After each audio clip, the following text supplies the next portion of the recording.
Welcome back to the MMA Plug, presented to you by the Talk of Colorado on 98.1 FM, Mile High Sports Radio, 518 on October 19th. We are heading into a massive fight weekend this week as UFC 280 is underway on Saturday morning / early afternoon over there on Fight Island in Abu Dhabi.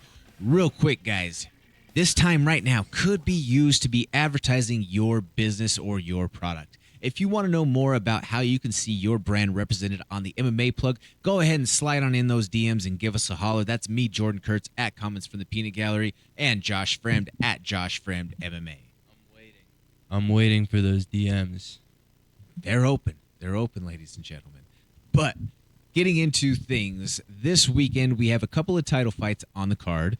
We also have a highly anticipated top contenders matchup in the bantamweight division, along with just an entire card full of intriguing matchups that are worth sinking your teeth into this weekend. But starting off at the top, we have the main event, Charles Oliveira, who is going to be taking on Islam Makhachev. Now, technically, Charles is not the champion right now because there was a technicality issue with the scales down in Arizona. Yes, I do know firsthand from primary sources that the scales were wonky down there in Arizona. But nonetheless, Charles Oliveira was unprecedentedly stripped of his title, wins that fight against Justin Gaethje. The title is technically vacant. He will be fighting Islam in a home game for Islam over there in Fight Island. Josh, right off the top, what are your thoughts on the matchup? There is a champion, and his name is Charles Do Bronx Oliveira. I know we're getting into technicalities. I know he missed weight. I understand past champions haven't really gotten the same treatment, if you will. But I think this matchup is one of the most exciting in the long time for the hardcore fan. Now, people who are maybe commoners or someone who isn't as into MMA as, say, we are, will just see this as Khabib's protege is fighting Charles Oliveira. But Charles Oliveira, when you look at his resume, is just one of the absolute, it's astounding. Like his resume of people that he's fought, beat, and it's just, and I can't take anything away from Islam Makhachev. Like what he's done in the UFC is right up there with Khabib almost. Let's pump the brakes and drive I got slow. too excited. But this fight is so intriguing. It's so exciting because we don't know is the grappling gonna cancel out because Charles is so good off his back. Is this gonna be a striking war? And if this is a striking match, does Islam have the hands or MMA capacity to stand with Charles Oliveira? Ultimately, when you get to the root of it, this is Sambo versus Jiu-Jitsu, but it's going to be an MMA fight. So, each guy, the different sides of the specialists want to claim their stake, whatever. Yeah. But this is a fight. This is mixed martial arts, and we're going to see on Saturday who is able to put all of those things better together. Now, one narrative that I am so sick and tired of hearing is that, part of the issue is that no one has ever tried to go down to the ground with Charles once they've rocked him and dropped him. Hello? Did any of you watch the Michael Chandler fight and the way that the first round of the Michael Chandler fight ended? Michael Chandler went down and was trying to score and finish the fight with ground and pound. It just ended up not being enough time right then and there in that moment. Yeah, Saved by the Bell, quite literally. But somebody did try to go down there with him. So to keep on saying that nobody's been willing to do so, nobody's been willing to go there, that's complete hogwash. That's BS. That's trash. That is completely false. That is not true in the slightest because somebody has. And we have visible evidence of it. Now, do I think that Islam Makhachev is going to be someone who is going to be willing to get into the ground game with Charles Oliveira? I do believe so, but I don't think that he's going to want to sit in Charles' guard by any means. Yeah. But if he does drop him, I do think that he is going to pounce on him. I do think that we're going to see him try to pounce on a neck, try to pounce for the submission right away. I don't think that we're going to see any sort of reservation from him the way that we might have seen from, say, Dustin or from Justin Gaethje or whatever example that people may want to point to of someone not jumping on Charles when they had him hurt. Yeah. But again, Charles Oliveira, let's not get it twisted here. His resume, when we're putting these two on paper, it is not even close who has the better strength of schedule. In terms of the prestige of their resume, yeah, Charles has losses on his record, and there were points where, especially at 145, where he did break in fights, but I also think that him adding that extra 10 pounds kept him from mentally breaking the way that he did at 145 at times. I think that that is such a big factor that we are not addressing right now. Yeah. And the way that he has been able to come into his own, to start to believe, to be that Neo in the Matrix, assuming that he is the one, reaching that stage of self-actualization within who Charles do Bronx Oliveira is. Yeah. The kid who was in the UFC by the time that he was, I believe he was 20 years old. He has the most finishes in UFC history. Let's not let history just go ignored right here. Let's not play blind to the fact that Charles Oliveira has the quantifiable success, accolades, and achievements in the UFC. Not to say that Islam is not talented. Not to say that Islam is not deserving of a title shot opportunity. Some people could say, well, Beneil, maybe, whatever. But when we're looking at Islam, and I do understand that there have been people who have turned him down, but let's just look at the people who Islam Makhachev has fought. Bobby Green, great fighter, not a top 5, not a title contender. Drew Dober, great fighter, not a top 5, not a title contender. Arman Sarukian, great fighter, not a top 5, not a title contender. Dan Hooker, I don't remember if he was top 5 at the time when they fought, but again, not a title contender. And where has Dan Hooker gone since that point? Like, you see what I'm getting at as far as the track record. He's fought picking up what tough you're putting guys, down. but on the flip side, when we're looking at Charles Oliveira, who in his last few fights has fought Michael Chandler, has fought Dustin Poirier, has fought Tony Ferguson, has fought everybody that has been at the top of the food chain at 155 pounds. Yeah. And he has been able to not just win, but finish those fights. Yeah. So when we're talking about what is available for what we have seen directly, how do you not throw the hammer down on Charles Oliveira? Yeah, I mean, some might even argue the fact that if he's been through all those tough fights with those tough guys, how much tread is left on the tire? You could say that, but you could also say that, he's still young as a whole. As a whole. MMA age definitely is a factor or could be something into the mix. But at the same time, if his body is still in tune, it's kind of the Tom Brady effect, if you will. Yeah. Having your body still able to perform while you have the mental acuity and the knowledge base to be able to go out there and say, okay, now I've been in the UFC now that I'm in my early 30s. It's been a decade plus. I'm a champion. I have the opportunity to go out there and become a champion again. I've fought the who's who of the top level. So in terms of looks, I've seen this look before.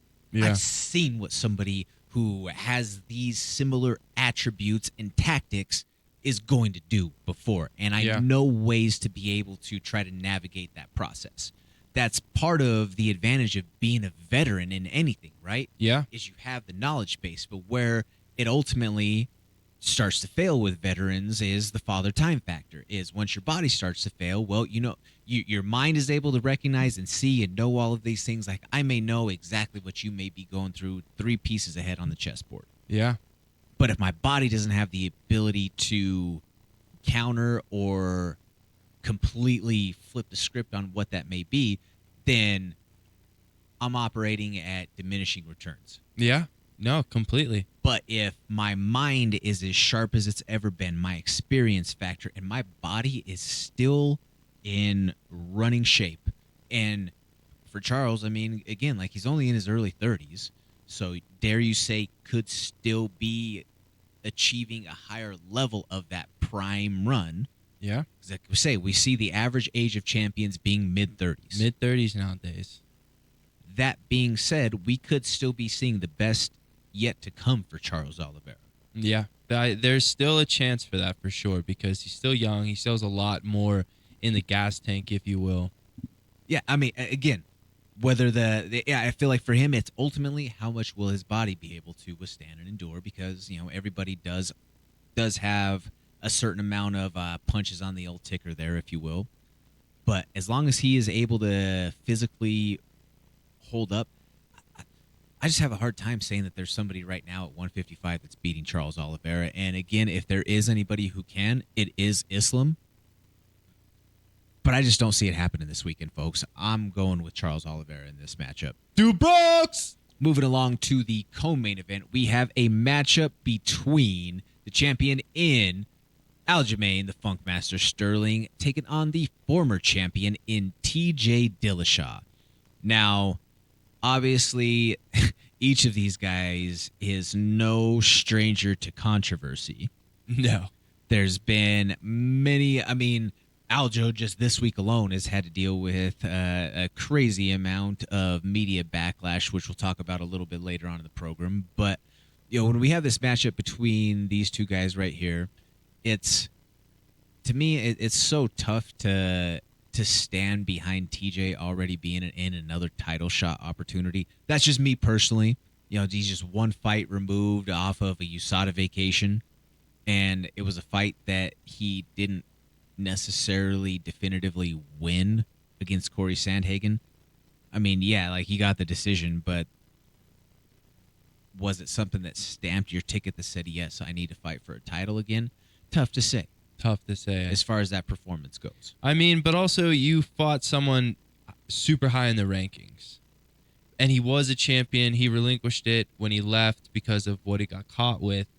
And I mean, when you're talking about moving the needle for entertainment purposes, like TJ Dillashaw is a staple in the UFC. He has been around for a long time. He does, but I also feel like to a certain extent now he's such the heel that people want to tune in just to watch TJ get his face smashed. Yeah, 100%. He's complete heel mode. He leaned into it with the leather freaking suit, with the snake suit. Like he got a snake tattoo. He got a snake tattoo. He's leaned into it full heel, full send. But that was also pre-EPO. Yeah. That was just, him being called the snake in the grass by Conor. Yeah. That was amidst the Team Alpha Male split, all of those things. That was pre-EPO. Yeah. Which I still maintain the position that is the most egregious failure, especially from any champion that we've seen. You have your Brocks out there. You have your John Jones, your whoever's of the famous drug test fails. But to me, EPO is one of the absolute worst things that you could take as a fighter in terms of having any sort of respect for the sport, for just the general life and future well-being of your opponent. Because when you're essentially you're putting NOS in the tank. Yeah. And when you take a look at some of the performances that TJ Dillashaw had on the rise to his championship glory, especially like that fight against Renan Barão, that was absolute. Where he just turned it up the entire second half of that fight and the volume that he was able to do as far as the damage. And Barão was never the same. Was never the same after that fight. Nope. For the way that EPO is able to just let you keep on going harder, longer, it makes you question things in those types of fights. You had the fight against Cody Garbrandt where he is all but finished in that first fight at the end of the first round. Yeah. But somehow, in 60 seconds, was able to recover enough to not just get his wits about him, but then to process the IQ and the knowledge base of the intel that he got from Cody and seeing the way that Cody was going to dip to set up the knockout. Because it happened very early in the second round. Yeah. Comes right out, was clean, clear-eyed right away. Part of what's when you get rocked is able to let you recover is having that strong gas tank and great cardio. Yeah. So him having all of that extra sauce in the tank, I feel like is just jeopardized the entire run. And especially when you look back, oh, well, now there could very well be the merit to what Cody said years ago in that press conference where he said, oh, yeah, you showed all the guys how to use EPO. That was years before he gets popped. But that was it's a pretty specific compound to name and to speak out. Pretty specific. Yeah.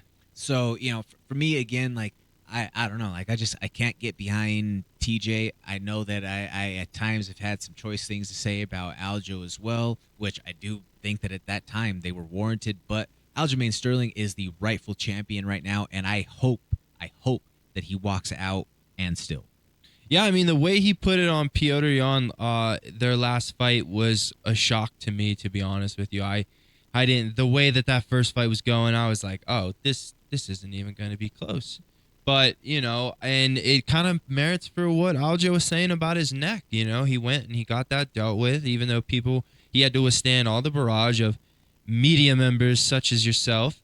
And, it's just the testament of his will and his character to go back and fight, because you got to fight to get the answer. And he put on a performance to remember for him. Like, that was a great job by him. So, I mean, I'm not even cheering for a winner in this fight. I love both the guys. I think this is going to be an exciting fight. I'm excited to see what type of TJ Dillashaw are we going to get, because he still looks good. He still looks phenomenal. Still looks like he has his timing, his speed, and everything. I mean, Corey Sandhagen is a tough out for anybody. So I'm just rooting for a good fight here. Definitely. And I mean, another year plus out, though, of downtime for TJ since that last fight because of the surgery and everything. Yeah. So, will ring rust be a factor? Who knows? He had 2 years off the last time and won, so make of that what you will. In the feature fight of the night, we have Piotr Jan, the former bantamweight champion, who's going to be taking on Sugar Sean O'Malley. Now, this is by far and large the biggest step up in competition of the Sugar Show's career, but I think it's to a large extent, Josh, it's a no-lose position for Sugar. Yeah, this is who else do you know gets to jump the rankings like this? I mean, it's ridiculous. It's good because we need someone like Sugar Sean. We need more characters. We need someone with the skill level that he has and the entertainment factor that he brings. But this is a win-win for him. He's going to make a good amount of money. He's going to get a chance to jump everyone. And he's going to get a chance to take out one of arguably, I think, one of the most talented guys in the division. Yeah, and it's a stiff test. It is a tall order. I think that the only way that this ends up being a bad situation for Sean O'Malley, win or loss, is if he goes out there and he gets sparked within like 60 seconds. Be rough. Like, I think that there is a potential downside for him. Yeah. But even if you were to say he goes out there and it's a tough fight and he shows, it might have been just too much of a push too early, but he at least showed that he's, on his way. He's in this ballpark. He's on the way. But if he goes out there and if he gets dusted, that's not good for the brand of the Sugar Show. No, it won't be horrible for the brand of the Sugar Show. Let's be honest here, because the way he deals with losses, like he's gonna troll you. He's gonna let you think that you're bugging him, but that dude's making a ton of money. He's living the life he's always wanted to. What's a couple, naysayers on the computer commenting behind a screen gonna really affect him? Very true. Is there any matchup right off the top that you have your eye on? There is. I'm pretty excited for Volkan Ozdemir and Nikita Krylov. That's that's an intriguing matchup in the light heavyweight division. Both guys are coming off pretty big wins, and it's gonna be a fun one. I think that's going to be a great matchup to see. Both guys definitely don't waste time in going out there and trying to get the finish and getting in and out. I mean, Vulcan's nickname being No Time. No time. That's what you got. I'm interested in watching that because there could be implications for one of our good old pals and what might be next, given everything going well on October 29th. Yeah, So, for sure. There could be It's another, some an implications. added reason I got my eye on that one. Just a little bit of foreshadowing there. But I want to put the spotlight real quick on Sean Brady and Bilal Muhammad. I think that this is going to be a fantastic opportunity for Sean Brady. Bilal is a tough fighter, but when we're talking about elite at anything, I don't know that Bilal's really elite at anything. He's really good all the way around. Remember the name. Remember the name. For what? But for like I say, lack of not to completely devalue Bilal, because it is fun. Everybody likes to poke fun at him, but Josh, I just think that Sean Brady's time is right now. He is him, and when it comes to the grappling department, if Sean Brady gets his hands on you, it is going to be a bad time. Bilal's a great wrestler, but Sean Brady is ready for all of that smoke. He has iron lungs. He wants all the beef, and he hates vegetarians. Man, Himothy. Call him Himothy. I'm not going to go out on a limb and say that about everyone from Philly, but Sean Brady is that dude. I mean, let's just be honest here. When you go out and you put on the performances that you have, like Sean has in his UFC career, you just can't deny it. No. You can't say anything about him because I haven't seen a weak spot yet. No. Are we going to see it with Bilal? That's an intriguing matchup because there is nothing that Bilal does great, but I would say that he has heart. I feel like he's going to fight nonstop. He's going to give Brady a tough run for his money, and we might see that gas tank a little bit. We might question, does Sean have a gas tank? I don't know that answer. I don't know if he does, if he doesn't, but I think that's something that maybe Bilal's going to try and exploit. And I think that Bilal will be a good gauge for us to see where Brady is really at. Yeah. Because Bilal is kind of that gatekeeper at this stage. I didn't want to use the GK word, but, in a sense of the I took the leap. I did it. In the sense of the welterweight division, we're gonna see where he stacks up against everyone, against the rest of the rankings. Thank you so much for watching. Please hit that like, share, and subscribe button. That helps us continue to produce this original MMA content and bring it for you every single week. Tune in to the MMA Plug presented by DenverSportsBetting.com on 98.1 FM, Mile High Sports Radio on Wednesday nights from 6 to 7 p.m. or live stream at DenverSportsBetting.com/radio.